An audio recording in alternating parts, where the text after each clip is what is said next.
सर्वांना जय भीम। मी आता सर्व मान्यवरांना सांगते की समोर येऊन आपण दीप प्रज्वलित करूयात। डॉक्टर बाबासाहेब आंबेडकरांचा डॉक्टर बाबासाहेब आंबेडकरांचा परिवर्तन का भव्य दृश्य आपण गुंफणार आहोत।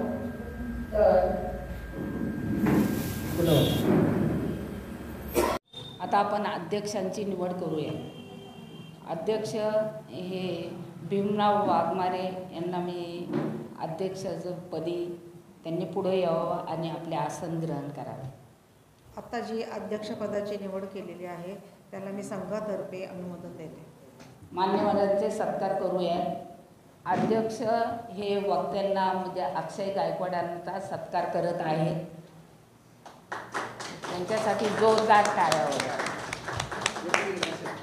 भीमराव वाघमारेंचा देखील सत्कार होत आहे आपल्या अध्यक्षतेबद्दल। आता मूळ आपण आपल्या कार्यक्रमाला सुरुवात करूयात। आजचे वक्ते हे हुशार आहेत, तरुण आहेत, तडफदार आहेत आणि त्यांनी हुशार तरुण आणि युवा पिढीला ते पुढे नेण्यासाठी मार्गदर्शन करणारे आहेत। म्हणून त्यांनी आता त्यांचा विषय आहे आर्य, अनार्य आणि भारतीय, ह्याच्यावर ते सखोल असा अभ्यास केलेला आहे। तर त्यांना मी विनंती करते, अक्षय गायकवाड यांना विनंती करते की आपण आपले प्रवचन सुरू करावे। सर्वांना सविनय जय भीम। विश्वाला शांतीचा संदेश देणारे महाकारुणी तथागत भगवान गौतम बुद्ध, बोधिसत्व डॉक्टर बाबासाहेब आंबेडकर,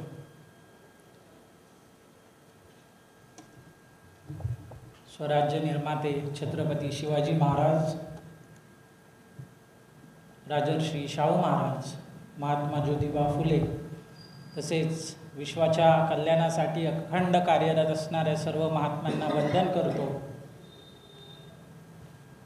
या ठिकाणी आज मला बोलण्याची संधी दिली त्याबद्दल मी बहुजन हिताय संघाच्या सर्व कार्यकारिणीचे आणि तुम्हा सर्व उपासक उपासिकांचे आभार मानतो। पुढे जाण्यापूर्वी आजच्या विषयाची ओळख तुम्हाला करून देतो। खरं तर मला वेगळा विषय दिला गेला होता भारतीय संविधानाच्या उद्देशिकेचा, परंतु हा विषय बऱ्यापैकी तुम्हा सर्व लोकांना माहिती आहे, त्यामुळे मला माहीत असणाऱ्या विषयाची निवड केली। माझ्या विषयाचं खरं नाव आहे अनार्य, आर्य ते भारतीय। माहिती असेल तुम्हाला अनार्य कोण आहेत, आर्य कोण आहेत, आणि आज या दोन्हींचा संकर होऊन जी भारतीय जमात निर्माण झाली। तर हा प्रवास सांगणारे तुम्हाला थोडं लक्ष देऊन ऐका, तुम्हाला कळेल की या देशातला इतिहास कसा होता, कसा बदलला गेला, शूद्र कोण होते, ते कसे झाले, आणि त्यानंतर डॉक्टर बाबासाहेब आंबेडकरांनी भारतीयत्वाची शिकवलेली व्याख्या तुम्हाला मी नव्याने सांगेन। ठीक आहे, तर सुरुवात करूया आजच्या मूळ विषयाला। आजच्या मूळ विषयाचे 3 भाग आहेत। पहिला म्हणजे अनार्य कोण होते, आर्य कोण होते, आणि तिसरा म्हणजे भारतीय कोण आहेत। ठीक आहे, तर सन 1861 विषयाची सुरुवात होती आहे। सन 1861 इंग्रजांचं राज्य आहे या देशात। काय चाललंय भारतीयांचं त्यांना माहिती नाही, पण या 1861 झालेली एक अशी घटना घडली, ब्रिटिशांनी सर अलेक्झांडर कनिंघम याची भारतीय पुरातत्व खात्याच्या महानिदेशकपदी निवड झाली। इथून खऱ्या अर्थाने भारताचा इतिहास जो आहे तो लिहायला, तो घडायला सुरुवात झाली आहे।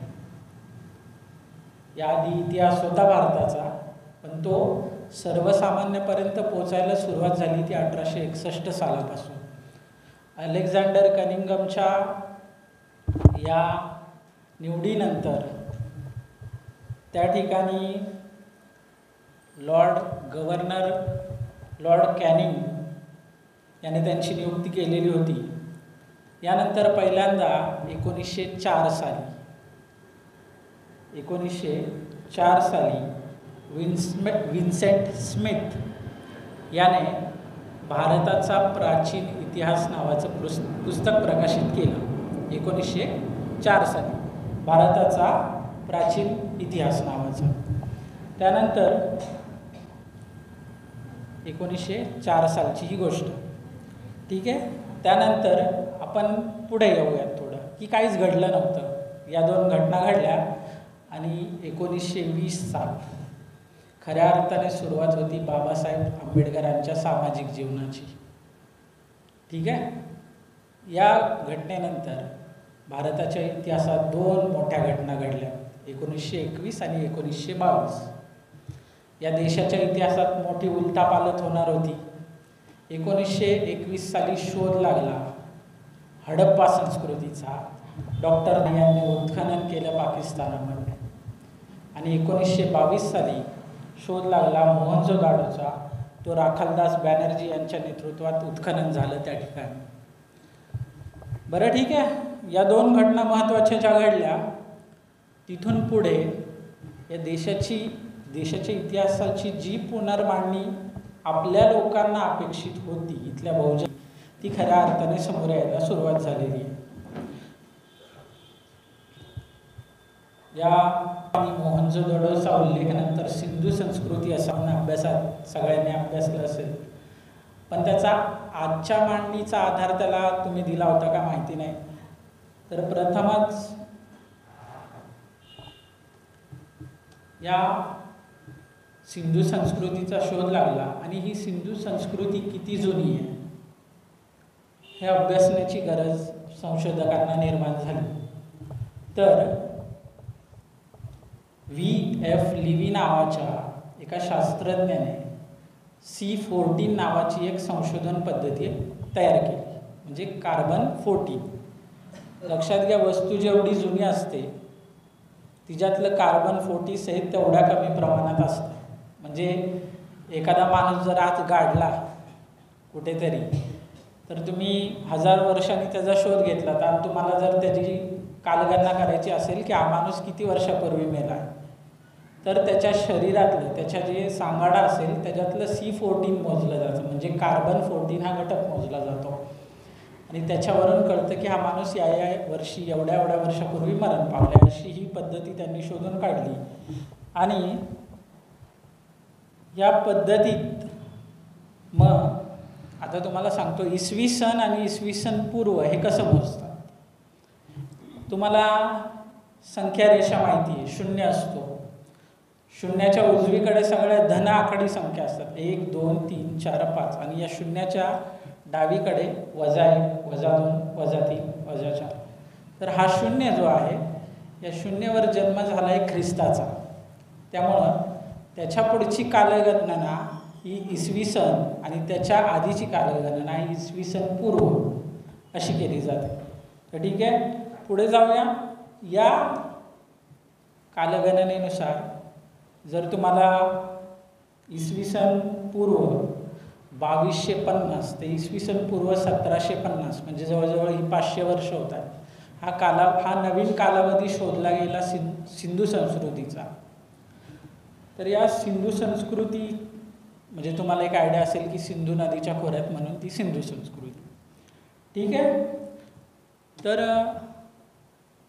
ज्यावेळेस हे संशोधन झालं त्यावेळेस तिथल्या संशोधकांना असं लक्षात आलं की हा जो या उत्खननात जे आपल्याला सापडले त्याचे 7 थर आहेत. म्हणजे आपल्या विहारासारख्या 7 बिल्डिंगी खाली आहेत जमिनीच्या.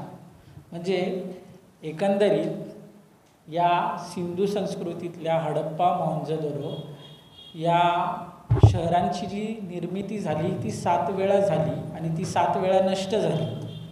त्याची 2 कारणं आहेत. एक म्हणजे आर्यांचं आक्रमण आणि दुसरं म्हणजे नैसर्गिक आपत्ती. तर आता थोडीशी सिंधू संस्कृतीच्या बाबत ओळख करून देतो की हे आर्य कोण होते. मुळात साधं जीवन जगणारे, आर्यांपेक्षा कमी प्रगत साधं जीवन जगणारे, एक समाज रचना जर पाहिली तर एकदम साधी, स्त्रीप्रधान संस्कृती, पुरुषप्रधान ही नंतर आली. या इतिहासानुसार जी सगळ्यात मॉडर्न संस्कृती, आधुनिक संस्कृती सुरू झाली ती स्त्रीप्रधान होती. याचं कारण असं की सिंधू संस्कृतीमध्ये उत्खननात ज्या ज्या देवता सापडल्या त्यात मातृपूजेला खूप महत्त्व होतं. म्हणजे मातृदेवता जी होती सिंधूंची तिला खूप महत्त्व होतं. ठीक आहे. तर आपल्याला सगळं तुम्हाला किती जणांना माहिती आहे जगातली सर्वात जुनी भाषा कोणती? कोण म्हणेल संस्कृत, कोण म्हणेल प्राकृत. सध्या तरी हीच उत्तरं तुम्हाला देता येतील, कारण तुम्हाला हे माहिती नाही आहे सिंधू संस्कृतीतील लोकांना लिपी अवगत होती, पण त्या लिपीचं वाचन आत्तापर्यंत कुणाला करता आलेलं नाही. त्यामुळे जगातली जुनी भाषा ज्यावेळेस माणूस एवढा प्रगत होईल की ते वाचू शकेल त्यावेळेस सर्वात जुन्या भाषा म्हणजे सध्या माझ्या माहितीप्रमाणे जगातली सर्वात जुनी भाषा ही तामिळ आहे. तर हा नावलौकिकही तिच्यानंतर मागे पडेल की तामिळ भाषा की हे कधी होईल की खरा इतिहास अजून समजलेलाच नाही. म्हणजे जी लेखनकला अवगत होती अनार्यांना, सिंधू संस्कृतीतल्या लोकांना, तिचं वाचन करण्याचं कौशल्य अजून तरी कुणाला प्राप्त झालेलं नाही. ठीक आहे. पुढं थोडंसं समाजजीवन सांगतो अनार्यांचं. काय होतं तर स्त्रीप्रधानता होती, त्यानंतर व्यापार व्यवसाय चालायचे, आधुनिक प्रगत चाकावर कुंभारकाम केलं जायचं याची त्यांना बऱ्यापैकी कल्पना होती. त्यानंतर मी जे काही सांगतोय ते माझ्या अभ्यासावर आधारित आहे. मी कुठली बाहेरची माहिती, कुठली इतर सोशल मीडियावरची माहिती तुम्हाला सांगत नाही आहे. जवळजवळ 10 पुस्तकांचा अभ्यास केल्यानंतर माझा आजचा विषय तयार होतो आहे. तर ठीक आहे, पुढे जाऊयात. देवता सांगतो, या संस्कृतीच्या देवता कोण होत्या? तर हे अनार्य लोक पूजा करायचे ते पशुपती नावाच्या देवतेची. पशुपती ही देवता, हिचा जर प्रवास तुम्ही तेव्हापासून पाहिला तर ती आजच्या शिवाबरोबर मॅच करते. याच सिंधू संस्कृतीमध्ये मातृदेवता म्हणजे फक्त पशुपतीची पूजा व्हायची आणि मातृदेवतेची पूजा व्हायची. त्याचबरोबर या संस्कृतीमध्ये आपण सध्या बघतोय की मंदिरं वगैरे आहेत आपल्याकडे, शिवलिंग तुम्हाला दिसत असेल. या पूजेचा उगम खऱ्या अर्थाने या सिंधू संस्कृतीतून झालेला आहे. ॲज पर ही माहिती किती ऑथेंटिक आहे म्हणजे मी पुस्तक वाचले त्यामध्ये हे दिलं आहे, त्यामुळे मी हे बोलतो आहे, त्याचं धाडस करतो आहे की हे कसं नंतर प्रगत होत गेलं, हे कसं आजच्या स्थितीपर्यंत आलं हे तुम्हाला सांगतो आहे. या सिंधू संस्कृतीची एक विशेषता अशी आहे की आजपर्यंत जेवढं उत्खनन झालं त्या संपूर्ण उत्खननात म्हणजे लक्षात घ्या देवता होत्या, पूजा होत होती, पण मंदिर संस्कृती या सिंधू संस्कृतीमध्ये नव्हती. ठीक आहे. तर यांचं स्थापत्य एकदम साधं होतं. यानंतर कुणालाच माहिती नसेल पण आर्यांचं आगमन जे आहे ते भारतात झालं. ते काय मूळचे निवासी इथले नव्हते असं म्हटलं जातं की, आणि असा सिद्धांत बऱ्याच लोकांनी मांडला आहे. स्वतः या देशातल्या उजव्या चळवळीचे जनक असलेले लोकमान्य टिळक यांनीही आर्यांचं मूळ स्थान हे उत्तर ध्रुव आहे, तिकडून ते बोलनखिंड, बागलखिंड या भागातून इराण, इराक या माध्यमातून ते भारतात येऊन पोचले. आणि तुम्हाला सांगतो इसवी सन पूर्व 3000 ते 2000 म्हणजे लक्षात घ्या इसवी सन पूर्व 3000 म्हणजे गौतम बुद्धाचा जन्म झाला इसवी सन पूर्व 570मध्ये. त्याच्या आधी इसवी सन पूर्व 3000 ते 2000 म्हणजे या संस्कृतीचा एक हा कुठे आहे तुम्हाला लक्षात येईल. तर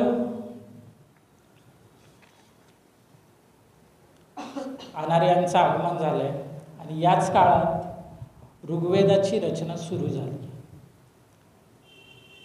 ऋग्वेद काय आता तुम्हाला सांगतो. थोडंसं अनार्यांचं एवढीच माहिती मला या पुस्तकातून मिळाली की त्यानंतर त्यांचं काय झालं, ही 7 नगरं 7 वेळा नष्ट झाली. त्यानंतर आत्तापर्यंत त्याचे अवशेष सापडत आहेत फक्त, पण इथले जे मूळ निवासी होते ते कुठे गेले, काय गेले याचा शोध आपण याच्यातच पुढे मी तुम्हाला सांगतो.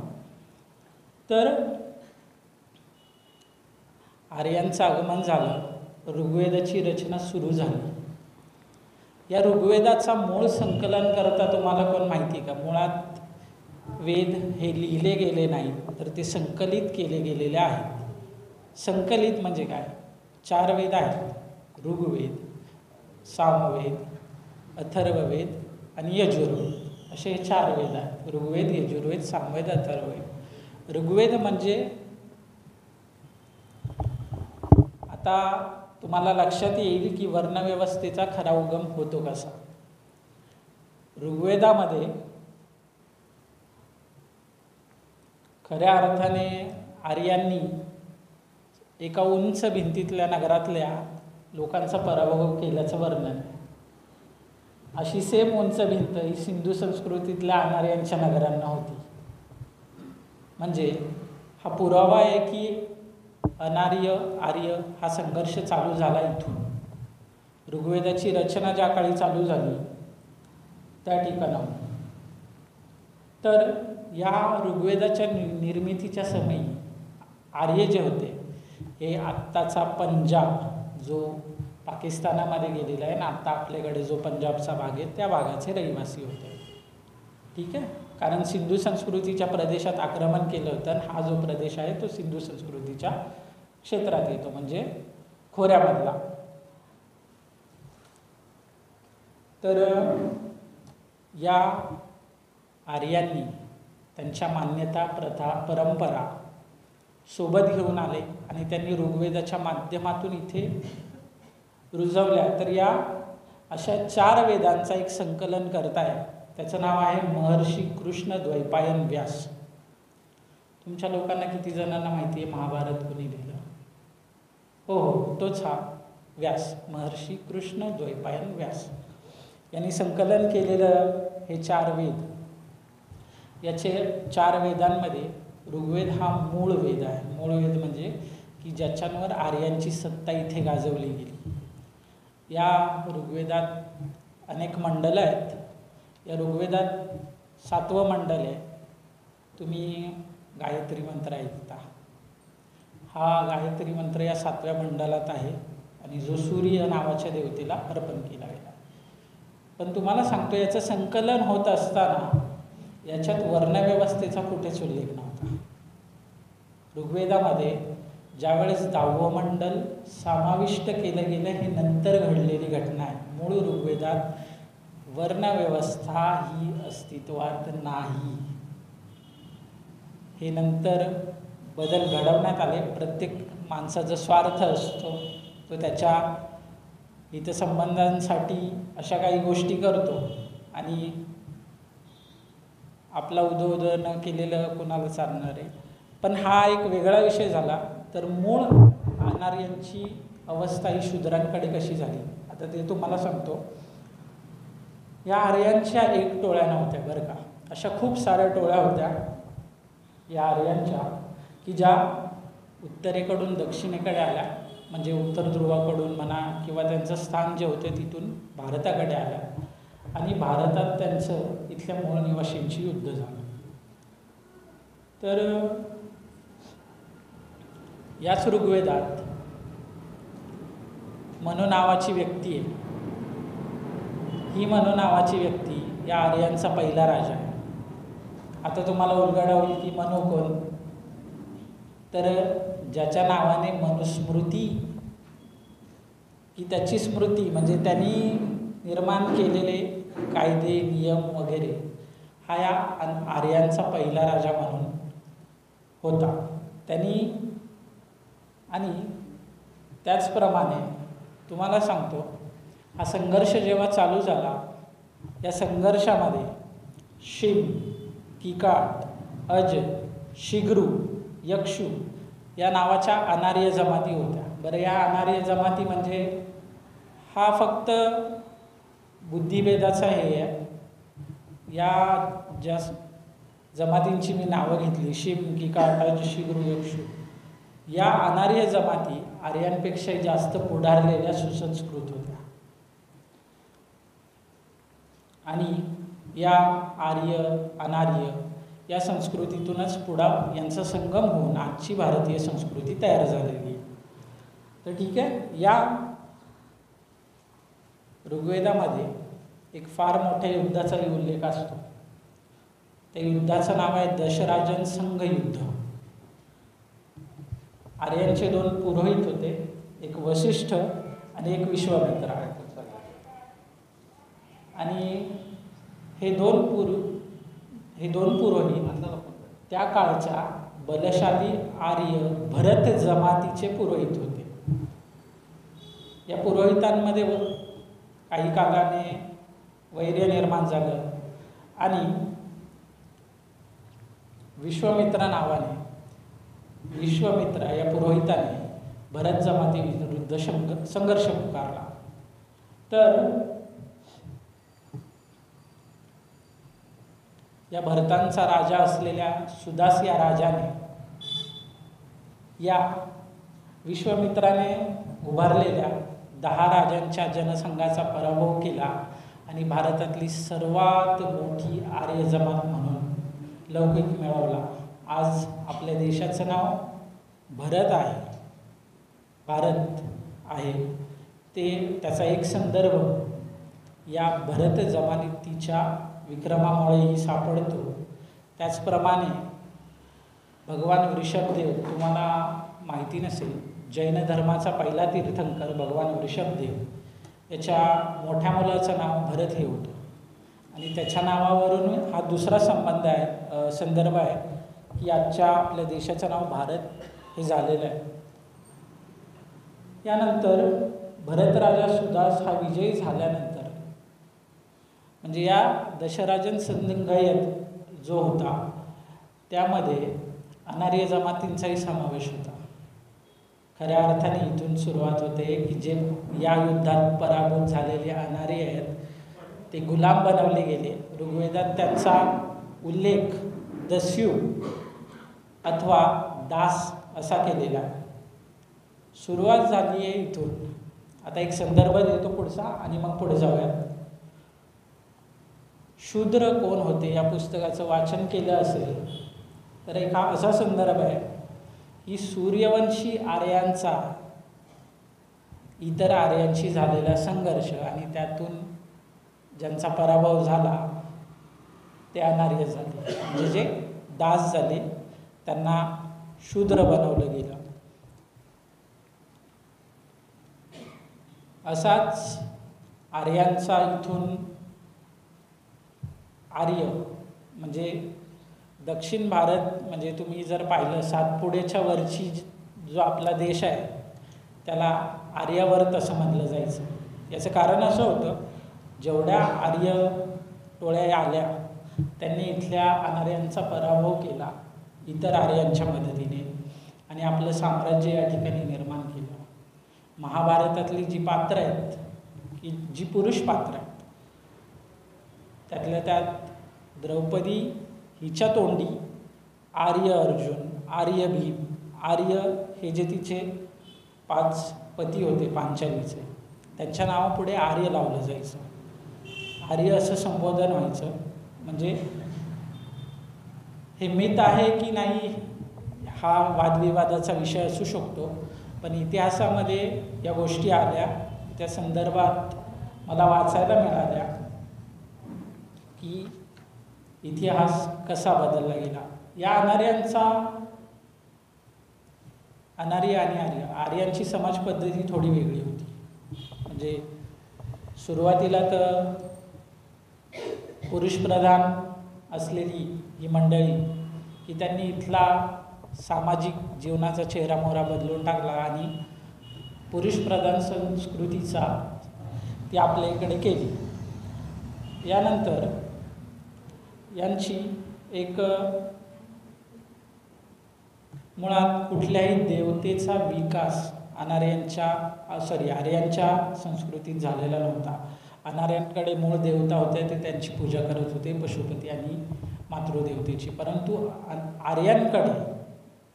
आर्यांकडे इथे स्थिर स्थावर होईपर्यंत कुठलीही देवता अस्तित्वात होती, पण ती इथल्या नैसर्गिक चक्रावर ज्या आहे, सूर्य, चंद्र, आकाश यांचा संदर्भ घेऊन त्यांच्या पूजा आहेत. आणि जर असं पाहिलं तर आर्य फक्त हे भारतातच आले नाही, तर आर्यांचा थोडाफार प्रवास आजकालच्या युरोपमध्ये पण झालेला आहे. म्हणजे युरोपचा इतिहास जर पाहिला तर तिकडे मिठाणी टोळ्या होत्या. त्या टोळ्यांचं आणि या आर्यांच्या देवदेवतांमधलं जे साधर्म्य आहे हे यावरून सिद्ध करतं की आर्यांनी कुठपर्यंत मजल मारली, कुठपर्यंतचा इतिहास प्रभावित केला आणि कुठपर्यंत युद्ध केली. या बऱ्याचसा प्रदेश त्यांनी त्यांच्या कवेत घेतला. परंतु असं नव्हतं. सुरुवातीला अनार्यांचा प्रवेश झाला, त्यांनी युद्ध केली, परंतु त्यांनी इथल्या अनार्यांसोबतही संबंध प्रस्थापित केले. वैवाहिक, सामाजिक आणि इतर सर्व आर्थिक संबंध आर्यांचे होऊ लागले होते. मग असं काय घडलं? मग सुरुवात झाली इथे स्थिर स्थावर होण्याची. आर्य ज्यावेळेस इथं स्थिर स्थावर झाले बऱ्यापैकी, त्यावेळेस या ऋग्वेदाच्या 10व्या मंडलाप्रमाणे 4 वर्णांची निर्मिती झाली. ब्राह्मण, वैश्य, क्षत्रिय आणि शूद्र. मुळात या रचनेचा जर अभ्यास केला तर तुम्हाला लक्षात येईल ही अशी मानसिक गुलामगिरीची अवस्था आहे की ज्यात समरसता आहे पण सामाजिक अभिसरण काहीच नाही. समरसता म्हणजे तुम्हाला एक दिलं गेलं आहे, याच्यात तुम्ही एकरूप व्हा. अभिसरण म्हणजे काय? तर एक उदाहरण देतो. तुम्ही पातेलं पाहिलं असेल, गॅसवर ठेवलं की ते उकळतं, थंड पाणी वरती येतं, गरम पाणी खाली जातं. हा पाण्याचा नियमच आहे. समरसते आणि सामाजिक अभिसरणामध्ये हे अंतर आहे. समरस होणं म्हणजे तुम्हाला काहीतरी दिले, तुम्ही त्याच्याशी एकरूप व्हा. अभिसरण म्हणजे जो खाली आहे त्याला वरती येण्याची संधी दिली पाहिजे. तर ही अशी समरसतेची जी व्यवस्था आहे ही आर्यांनी उभी केली. शेकडो वर्ष ती चालवली आणि हे 4 वर्ण जे आहेत त्याच्या माध्यमातून त्यांनी 2 वर्ग हे त्या व्यवस्थेचे रक्षणकर्ते निर्माण केले. तुम्ही जर पाहत असाल तर हा संघर्ष चालू आहे खालच्यांना वरती न जाऊ देण्यासाठी, आणि त्याची जी रचना जर पाहिली तर वरच्यांचं रक्षण करण्यासाठी खालचे 2 वर्ण आहेत.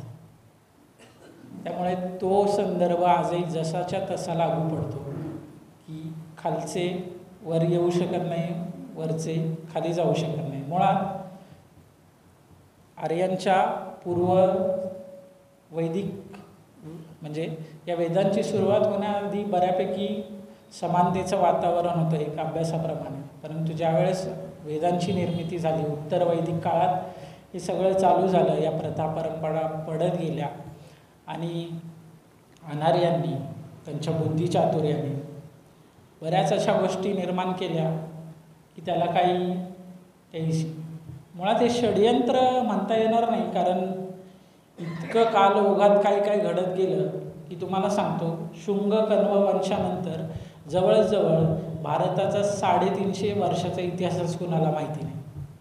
350 वर्षाचा इतिहास हा लिहिलाच गेला नाही.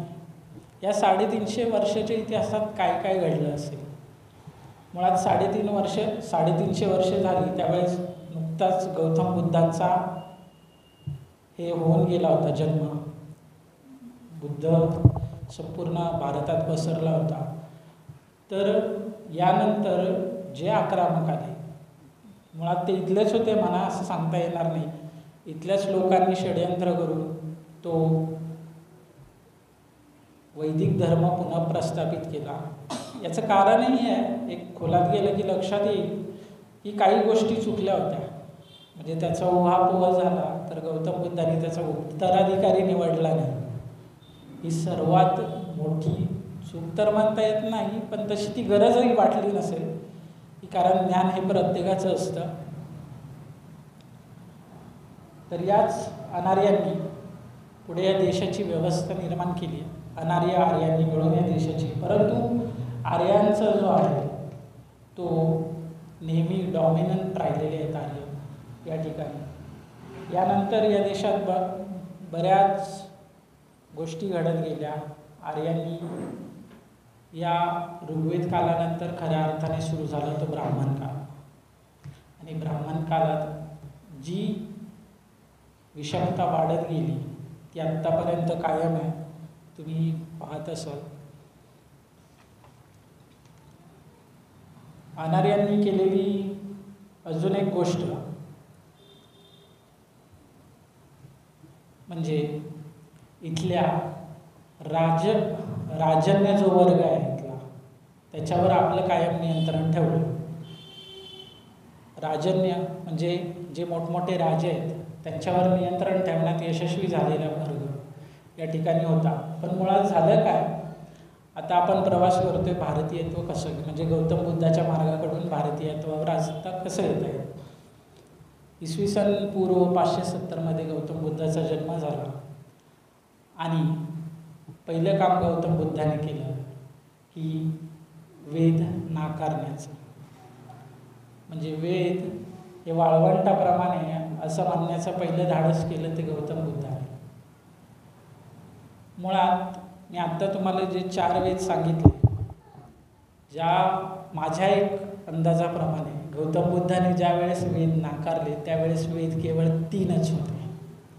अथर्ववेद हा संपूर्णपणे अनार्यांचा वेद आहे, कारण त्याच्यामध्ये कर्मकांड, पूजापाठ याच्या व्यतिरिक्त दुसरं काही नाही. आणि अंधश्रद्धा समजुतींचा जो काही गठ्ठा आहे तो म्हणजे तो अथर्ववेद आहे. गौतम बुद्धाने ज्या वेळेस वेद नाकारले त्यावेळेस कमीत कमी 3च वेद अस्तित्वात असावे असा एक अंदाज लावता येतो. त्यानंतर गौतम बुद्धाच्या नंतर आलेल्या ज्या काही राजसत्ता होत्या यामध्ये प्रमुख कौशांबीचा प्रसेनजित, त्यानंतर सम्राट अशोक, अजातशत्रू, त्यानंतर सम्राट बृहद्रथापर्यंत म्हणजे एकदम 12व्या शतकापर्यंत आपण येऊ तर बौद्ध धर्म हा बऱ्यापैकी भारतात पसरलेला होता 12व्या शतकापर्यंत. 12व्या शतकात एक घटना घडली. सम्राट बृहद्रथाची हत्या करण्यात आली पुष्यमित्र शुंगाद्वारे. पुष्यमित्र शुंगाने बृहद्रथाची हत्या केली आणि तो स्वतः आरूढ झाला या देशाच्या. म्हणजे एवढं मोठं काही नाही. सम्राट अशोकानंतर, समुद्रगुप्तानंतर एवढं मोठं साम्राज्य आत्तापर्यंत आपल्या देशात कुणालाच निर्माण करता नाही आलं. पण शुंग वंशाच्या या पुष्यमित्र शुंगाने सत्ता स्थापन केली आणि खऱ्या अर्थाने शुंग हा वैदिक धर्माचा अनुयायी असल्या कारणाने इथल्या बौद्ध धर्माच्या पतनाला सुरुवात झाली. त्यानंतर 12वं शतक, 13वं शतक, 14वं शतक, 15वं शतक आणि 16वं शतक बऱ्यापैकी भारतात इस्लामिक सत्ता 12व्या शतकापासून सुरुवात झाली होती. खिलजी वंशाची सर्वात पहिलं आगमन झालं. बिन बख्तियार खिलजी, अल्लाउद्दीन खिलजीचा सुलता इथे 12व्या शतकात आला आणि खऱ्या अर्थाने आक्रमणकांनी त्यांची धार्मिक जी काही होती ती सगळी इथे पसरवायची सुरुवात केली.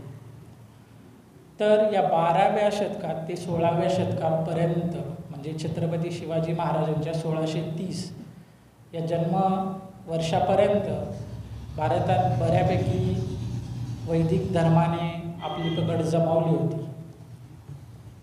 या ठिकाणी छत्रपती शिवाजी महाराजांच्या काळात देखील प्रबुद्ध असं काही होतं का, म्हणजे गौतम बुद्धाचं अस्तित्व होतं का? बुद्धाचं भौतिक अस्तित्व नव्हतं पण त्याचं वैचारिक अस्तित्व नेहमीच बऱ्यापैकी छत्रपती शिवाजींनी जमलं. हे 16वं शतक, 17वं शतक, 18वं शतक अशी 3 शतकं. यानंतर सुलतानशाहीची बऱ्यापैकी, यानंतर तुम्ही जर पाहिलं तर कुतुबुद्दीन ऐबक त्याचा गुलाम वंश, त्या गुलाम वंशानंतर बलबनने स्थापना केलेली त्याची वेगळी राजवट, खऱ्या अर्थाने मग सुलतानशाहीची तुर्की सम्राट जे म्हणले जाते ते इथे आले. त्यांनी आपलं साम्राज्य बऱ्यापैकी स्थिर स्थावर केलं. आत्तापर्यंत एवढ्या ह्याच्यात राष्ट्र ही संकल्पना कुणाला सुचली नव्हती. राष्ट्र म्हणजे काय असतं? ज्यावेळेस सम्राट अशोकाने आपल्या आजोबांनी स्थापन केलेलं साम्राज्य वाढवलं, एकच प्रदेश त्याने जिंकला कलिंगचा, त्यानंतर त्याने युद्ध केलं नाही. त्याच्यानंतर एवढं मोठं साम्राज्य हे गुप्त काळातल्या समुद्रगुप्ताचं होतं. या दोनच राजांनी आत्ता एक बोंब चालली आहे बघा, अखंड भारत बनवायचा. हा अखंड भारत या दोनच राजांच्या काळात होता, एक म्हणजे सम्राट अशोक आणि समुद्रगुप्त. या दोन राजांच्या काळातही फक्त त्यातल्या त्यात सम्राट अशोकाच्या काळात भारतवर्ष असं म्हणलं जात होतं.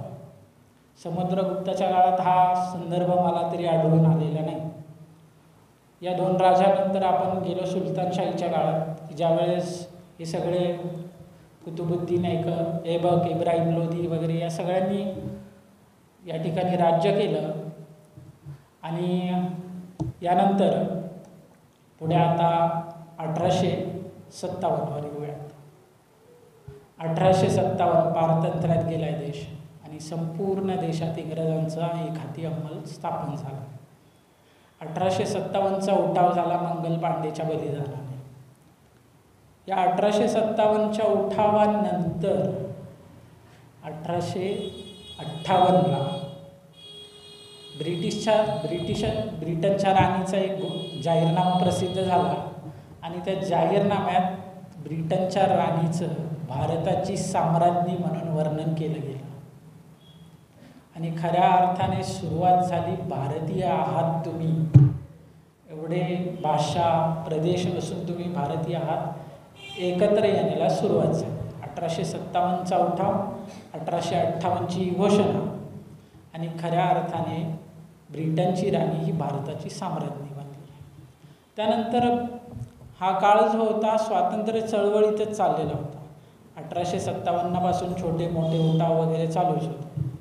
खऱ्या अर्थाने या कार्याला गती आली ती म्हणजे 1920 साली, 20 पण नाही 1919 साली गांधीजींचं आगमन झालं आहे 9 जानेवारी 1919ला. आणि त्या अर्थाने इथल्या स्वातंत्र्य चळवळीने खऱ्या अर्थाने जोर पकडला. बरं, हा जोर असा तसा नव्हता की या स्वातंत्र्य चळवळीमध्ये एक असा प्रवाह होता म्हणजे ज्याचा सुरुवात झाली होती गांधीजींच्या आगमनानंतर, पण त्याचा शेवट हा यशाच्या इतक्या उत्तुंग शिखरावर झाला हे कुणाला माहितीच नव्हतं. गांधींनी सुरुवात केली स्वातंत्र्य लढ्याला. चंपारणमध्ये निळीचं आंदोलन चालू होतं, गोंधळ चालला होता. गांधींनी आपली सुरुवात केली आणि या 1920 सालापासून पुढे 1949 26 नोव्हेंबर 1949 पर्यंत भारतीय काय आहोत म्हणजे गांधीजींची व्याख्या ते डॉक्टर आंबेडकरांची व्याख्या, हा जो प्रवास आहे 1919 ते 1949 मधला, तो गांधींनी सगळ्यांना एकत्रित केला. मुळात एक अभ्यास करणारा विद्यार्थी म्हणून मला हे माहिती आहे की गांधींनी त्यांच्या भाषेत इथल्या हरिजनांसाठी बरंच कार्य केलं. म्हणजे इतिहासात आपण मान्य न करण्याची चूक करू नये, पण गांधींनी कार्य केले हे अभ्यास केल्यावर तुम्हाला कळतं. ठीक आहे, हा एक प्रवाह होता आणि यांच्या समांतरच चालणारा एक तितक्याच ताकदीचा प्रवाह होता तो डॉक्टर भीमराव रामजी आंबेडकरांचा. गांधी स्वातंत्र्याची चळवळ लढतात आहेत, बाबासाहेब इथल्या सामाजिक अभिसरणाचं काम करत आहेत या काळात. मुळात एक गोष्ट लक्षात घ्या, ज्या लोकांना प्यायला पाण्याचेच अधिकार नाहीत त्या लोकांना स्वातंत्र्य काही महत्त्वाचं नसतं. पहिली गोष्ट, ते मिळावं काय किंवा न मिळावं काय हा विषय आहे. तर या सामाजिक अभिसरणाची प्रक्रिया सुरू झाली. गांधी नावाच्या माणसाने ती पंछा घालून सुरू केली. समाजातला प्रत्येक घटक एकत्र करत गांधी फिरत होते देशात. त्यानंतर बाबासाहेब आणि गांधी यांनी मिळून या देशात बरीच क्रांती घडवली. त्यातमध्ये गांधीजींनी राष्ट्रीय एकता निर्माण करण्यात जी भूमिका निभावली ती देशातल्या इतर कुठल्याही नेत्याने निभावली नाही. नंतर पटेलांचा उल्लेख होतो, पण पटेलांचा उल्लेख फक्त एवढाच आहे, योगदान एवढंच आहे की त्यांनी हा देश एकसंध ठेवला. पण या देशातली जी भारतीय आणि राष्ट्रीयत्वाची भावना आहे ती गांधींच्या काळात पूर्ण विकसित व्हायला आली होती. गांधींचं नाव भारतात म्हणजे 1-2 ऑक्टोबर सोडलं तर कधीच घेतलं जात नाही. मला तरी एक हे आहे, पण भारतीय इतिहासात भारतीय तुम्ही आहात या स्वातंत्र्य लढ्यात एक फार मोठं नाव आहे गांधींचं. तर ठीक आहे, पुढे जाऊयात. 1931, 1932 आणि 1930, 1931, 1932 3 वर्ष आहेत. लंडनमध्ये गोलमेज परिषदा भरल्यात. या 3 परिषदांपैकी गांधी फक्त एकालाच हजर होते आणि या एका परिषदेमध्ये बाबासाहेब आणि गांधींचे इतके वैचारिक मतभेद झाले. दुसऱ्या गोलमेज परिषदेला ज्यावेळेस गांधी हजर राहिले त्यांच्यात आणि गांधींमध्ये नेतृत्वावरून जे हे झाले संघर्ष, गांधींनी ती परिषद त्यानंतर अर्धवट सोडली. यानंतर 1930, 31, 32 या 3 घटना घडल्यानंतर 1932ला रॅम्से मॅकडोनाल्डचा जातीय निवाडा जाहीर झाला आणि या जातीय निवाड्यामध्ये खऱ्या अर्थाने घोषणा करण्यात आली ती म्हणजे स्वतंत्र मतदारसंघांची. स्वतंत्र मतदारसंघ म्हणजे काय, आपण तेच करतोय, पण आता आपण खूप संख्येने जास्त आहोत. तिथे फक्त एका पर्टिक्युलर जाती जमातींनी आपली प्रतिनिधित्व जे आहे ते निवडून द्यायचं होतं. गांधी उपोषणाला बसले, त्यानंतर पुणे करार झाला. गांधीजींचं कार्य हे मुळात इथपासून सुरू झालं हरिजन उद्धारासाठी. हरिजन उद्धारासाठी कार्य करता करता गांधीजी राष्ट्रीय चळवळही करत होते. या राष्ट्रीय चळवळीतून पुढे चालत आलो. डॉक्टर बाबासाहेब आंबेडकर त्यांच्या सामाजिक अभिसरणाच्या कामात गुंतलेले होते. म्हणजे पाण्याचा सत्याग्रह झाला, मनुस्मृतीचं दहन झालं. यानंतर हे दोघं आपापल्या देशाची सेवा त्यांच्या व्यासपीठावर करत होते. ठीक आहे, पुढं स्वातंत्र्य म्हणजे स्वातंत्र्याची वेळ जवळ येऊ लागली होती. 1947 उजाडू लागलं होतं. हा देश एकसंध राहिला असता, पण या देशातले लोक एकसंध राहिले असते की नाही याबद्दल सगळ्यांना शंका होती. कारण देश हा घटनेने एकत्र ठेवता आला, पण देशातले लोकांना एकत्र ठेवता नाही आलं. म्हणून यानंतर पुढे घटना समितीच्या निवडणुका ज्यावेळेस झाल्या, बाबासाहेब आंबेडकरांचं सदस्यत्व हे पश्चिम बंगाल आणि आजचा पूर्व पाकिस्तान, आजचा बांगलादेश, त्या काळचा पूर्व पाकिस्तान तिथं असल्यामुळं बाबासाहेबांना घटना समितीत जाणं जमलं नाही. ज्यावेळेस बाबासाहेब घटना समितीवर निवडून आले त्यावेळेस ऑलरेडी घटना समितीची 3 अधिवेशनं होऊन गेली होती. बाबासाहेब ज्यावेळेस घटना समितीवर निवडून आले त्यावेळेस घटना समितीची 3 अधिवेशनं झालेली होती.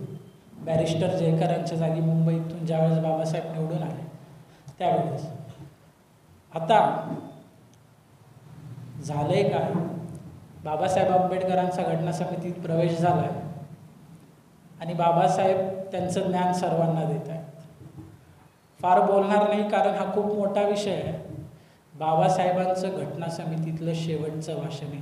ज्यावेळेस हा सरनामा आपण अधिग्रहित केला कायद्यान्वये, त्याच सभेतलं डॉक्टर बाबासाहेब आंबेडकरांचं भाषण आहे.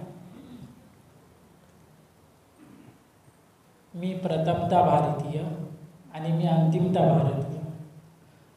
जो काही प्रवास झाला आर्य अनार्य म्हणजे सिंधू संस्कृतीपासून ऋग्वेद काळापासून त्यानंतर पडत गेलेल्या मान्यतांचा हा प्रवास इतका मोठा होता, पण भारताच्या संविधान सभेमध्ये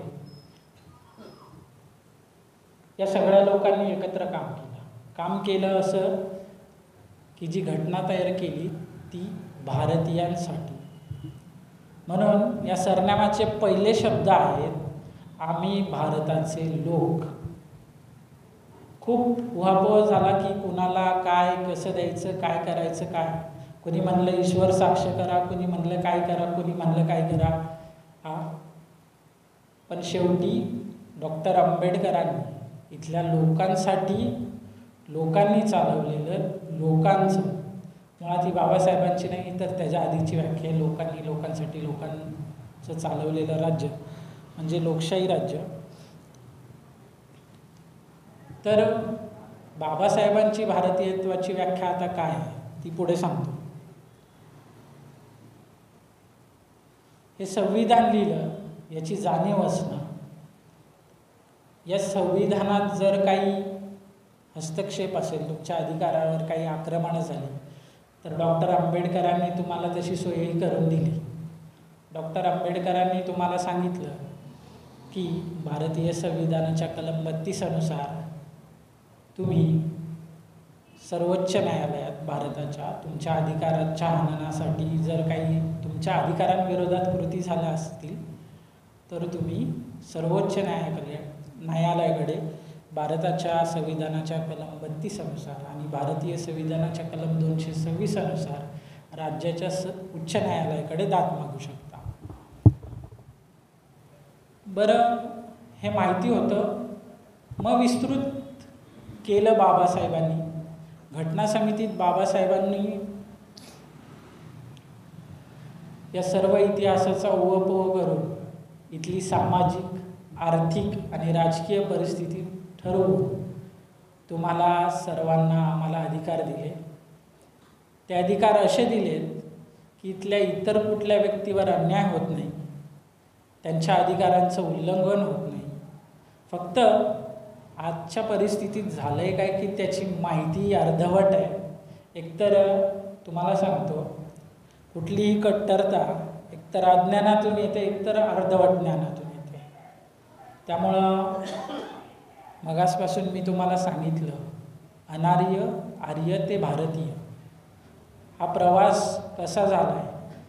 खूप मोठी सामाजिक स्थित्यंतरं पाहिली इथल्या नेत्यांनी आणि मग त्यांनी सिद्ध केली इथल्या भारतीयत्वाची भाषा की तुम्ही जर इथून बाहेर पडलात, या देशांच्या सीमा सोडून बाहेर तुम्ही चौकशा करत असाल की मी या धर्माचा आहे, मी पण या देशाची सीमा सोडून बाहेर गेलात तर काय सांगता तुम्ही कोण आहात? इंडियन्स. या देशांच्या सीमापलीकडे तुमची ओळख फक्त भारतीय म्हणून आहे. या देशात सामाजिक परिस्थितीत तुम्ही खाली वर एक समान नसाल, पण भारतीय संविधानानुसार तुम्ही भारताचे लोक आहात आणि तुम्ही प्रथमतः आणि अंतिमतः भारतीय आहात. हीच तुमची ओळख आहे आणि हाच माझ्या विषयाचा आजचा अर्थ आहे की अनार्य आर्यपासून ते भारतीय आपण कसे झालो. ठीक आहे, एवढंच बोलतो आणि माझे 2 शब्द संपवतो. धन्यवाद. धन्यवाद अक्षय. अतिशय सुंदर असं मोहनजोदडोपासून हडप्पापर्यंत इसवी पूर्वीपर्यंत आपल्याला सर्वांना घेऊन गेले आणि शेवटी आपल्याला आंबेडकरापर्यंत आणून ठेपवलं. खरंच फार सूक्ष्म असा अभ्यास. कम्प्युटर आहे का काय आहे एकदम डोक्यामध्ये त्यांनी इसवी सनावळे वगैरे सगळं लक्षात ठेवून एवढा भरपूर अभ्यास केलेला आहे. हुशार आहे आणि मी त्यांचं मनापासून म्हणजे आभार मानते आणि त्यांच्यासाठी जोरदार. माझ्यासाठी शब्द नाही, त्यांच्याशी बोलण्यासाठी शब्दच नाही. अध्यक्षीय भाषण आता होईल. ते फार हुशार आहेत, विविध क्षेत्रामध्ये ते कार्यरत असतात आणि समता सैनिक दलामध्ये ते राष्ट्रीय सचिव म्हणून कार्यरत आहेत. असे अध्यक्ष आपल्याला लाभलेले आहेत. त्यांच्यासाठी त्यांना मी आमंत्रित करते की आपण त्यांचा अध्यक्षीय भाषण सुरू करा. महाकारुणी तथागत भगवान गौतम बुद्ध, परमपूज्य नेते डॉक्टर बाबासाहेब आंबेडकर व महात्मा ज्योतिरावजी फुले त्रिरत्नांना अभिवादन करून उपस्थित बंधू आणि भगिनी आपणा सर्वांना सप्रेम जय भीम करतो. आता आपल्यासमोर आपल्या संघाचे तरुण हुशार म्हणजे अभ्यासू खरं, आणि त्याने अभ्यासपूर्ण आपल्या पूर्ण आर्य अनार्य आणि भारतीय हा विषय अतिशय चांगल्या पद्धतीने आणि सविस्तर असा मांडलेला आहे. खूप छान पद्धतीने त्याने सगळं म्हणजे सणावारे राजे वगैरे सगळं अतिशय चांगल्या पद्धतीने सांगितलं. आता मी तुम्हाला जे बोलणार आहे थोडंसं ते डॉक्टर बाबासाहेब आंबेडकरांनी जे हो आज शूद्रा म्हणजे शूद्रपूर्वी कोण होते याच्यातलं थोडंसं आर्य अनार्य आणि भारतीय असं सांगणार आहे. आर्य हे आपल्या मूळचे भारतातले नाही आहेत. ते खैबर खिंडीतून आपल्या भारत देशात आलेले आहेत. आर्य हे टोळ्याटोळ्यांनी राहणारे, असे गटागटांनी राहणारे आणि थोडेसे हिंसक अशा प्रवृत्तीचे होते. आणि ते आपल्या देशात आल्यानंतर त्यांनी इथं पाहिलं की इथली जी मूळ लोक आहेत, जी भारताची जी मूळ लोक होती ते जे आर्य नाही ते अनार्य, म्हणजे आपण जे होतो भारतातले जे आहेत ते अनार्य लोक होते. ते साधी त्यांची राहणीमान होती आणि त्यांचं खाणं पिणं म्हणजे साधं फळं कंदमुळं किंवा असे छोटे छोटे प्राणी मारून खाणं हा त्यांचा व्यवसाय होती. त्याच्यावर त्यांची जीविका असायची. परंतु आर्य जेव्हा आले तेव्हा त्यांनी पाहिलं की इथं अगदी आपण म्हणजे आरामशीर इथं राहू शकतो, यांच्यावर राज्य करू शकतो.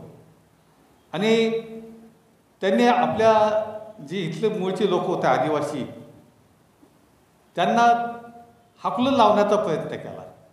मग हाकलून लावता मग यांच्यामध्ये युद्ध झाले आणि युद्धामध्ये आर्य जे होते त्यांच्याकडे शस्त्र होती, वेगवेगळी शस्त्र होती. आणि आपले अनार्य जे होते यांच्याकडं असे मनुष्याला मारत अशी शस्त्र नव्हती. त्यांच्याकडे दगडाची शस्त्र होती आणि धनुष्य बाण असे यांचे शस्त्र होते की जे फक्त कसे प्राणी मारण्यासाठी आणि आपले शिकार करण्यासाठी यासाठी त्यांची ती शस्त्र होती. परंतु हे जे आर्य होते यांच्याकडं हिंसक असे शस्त्र होते, त्यामुळे त्यांनी आपल्या अनार्याचा पराभव केला. बऱ्याचशा लोकांना म्हणजे मारलं त्यांनी आणि पराभव केला आणि जे जिवंत राहिले किंवा जे शरण आले त्यांना गुलाम बनवलं. आणि जे म्हणजे आत्तासुद्धा तीच कंडिशन आहे. आपल्यावरती जे राज्य करणारे ते आर्य लोकच आत्ता बी राज्य करतात आणि आपण अनार्य म्हणजे अजून त्यांची गुलामीसारखेच जगत आहोत. त्यांना आपण प्रतिकार करू शकत नाही अशी आपली अवस्था आहे आपली. आर्यांनी ज्यावेळेस त्या आपल्या भारतात आले त्यावेळेस ते फक्त पुरुष आले होते, स्त्रिया आणलेल्या नव्हत्या. आणि त्यांनी जे इथं जे आर्य अनार्य आपले राहत होते, स्त्री पुरुष राहत होते, यातले पुरुष मारल्यानंतर त्यांनी त्यांच्या बायका बळकावल्या आणि पहिलं गुलाम त्यांनी स्त्रियांना केलं. की स्त्रियांना गुलाम केलं, तिला रक्ताचा टिळा लावला, त्यांच्या हातात बेड्या घातल्या, पायात बेड्या घातल्या. आणि आतासुद्धा त्यांनी डोक्याला जे रक्ताचा पहिला टिळा लावला होता ते आता हिंदू संस्कृती सगळे महिलांचा सिंदूर म्हणून ते ॲक्सेप्ट करते. आणि पायात बेड्या घातल्या त्याला पैंजण म्हणून आता हे स्वीकारलं जातं हिंदू संस्कृतीत. आणि हातात बेड्या घातल्या होत्या त्या बांगड्या म्हणून आताही महिला स्वीकारतात. म्हणजे ही गुलामगिरीची जी काय म्हणते गुलामगिरीची त्या खुणा आहेत की त्या स्वीकारल्या जातात आजही. तसंच पुरुषांना सुद्धा त्यांनी गुलाम केलं, नोकर म्हणून केलं. आणि त्यांना यांनी शेतात आधी त्या काळी आपल्या लोकांना सुद्धा शेती करणं हा प्रकार एवढा माहीत नव्हता, पण तो आर्यांना माहीत होता.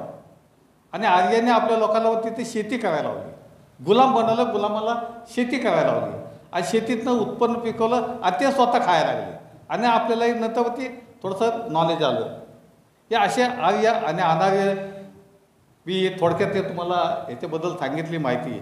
आणि आता भारतीय, आता आपल्या अक्षयने सांगितलं भारतीय ते संविधान स्वीकारतात ते खरे भारतीय. डॉक्टर बाबासाहेबांनी आंबेडकरांनी आपल्या देशासाठी ही घटना लिहिली, संविधान लिहिलं. संविधानामध्ये सर्वांसाठी कायदे बनवले. आम्ही भारताचे लोक म्हणजे या भारतामध्ये राहणाऱ्या प्रत्येक व्यक्तीसाठी, व तो कोणत्या जाती धर्माचा आहे, त्याची भाषा कोणती आहे, तो गरीब आहे का श्रीमंत आहे, हे न जे सर्वांसाठीची ही भारतीय घटना लिहिलेली आहे. आणि जो ह्या भारतीय घटनेचा आदर करतो, जो भारतीय घटनेच्या नियमानुसार किंवा कायद्यानुसार जीवन जगतो, तो खरा भारतीय.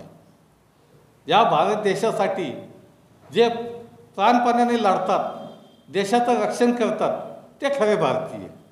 म्हणजे मला जे वाटतं ते मी थोडक्यात हे सांगतोय. हे भारतीय खरे भारतीय. फक्त समाजाला फसवणारे, समाजाला लुबाडणारे हे खरे भारतीय नाही. जरी आपल्या देशात राहत असले तरी ते भारतीय म्हणून घेण्याच्या लायकीचे नाहीत. मी जास्त न बोलता मी थोडक्यात मनोगत व्यक्त केलं अध्यक्षीय भाषण. आणि मला जे संयोजकांनी अध्यक्षपदासाठी जी आजची माझी नियुक्ती केली होती मी त्याबद्दल त्यांचे आभार मानतो. आणि आपण सर्वांनी जे आम्हाला शांततेचं सहकार्य केलं त्याबद्दल आपल्या सर्वांचे मी आभार मानतो. आणि माझे 2 शब्द संपवतो. नमोदय जय.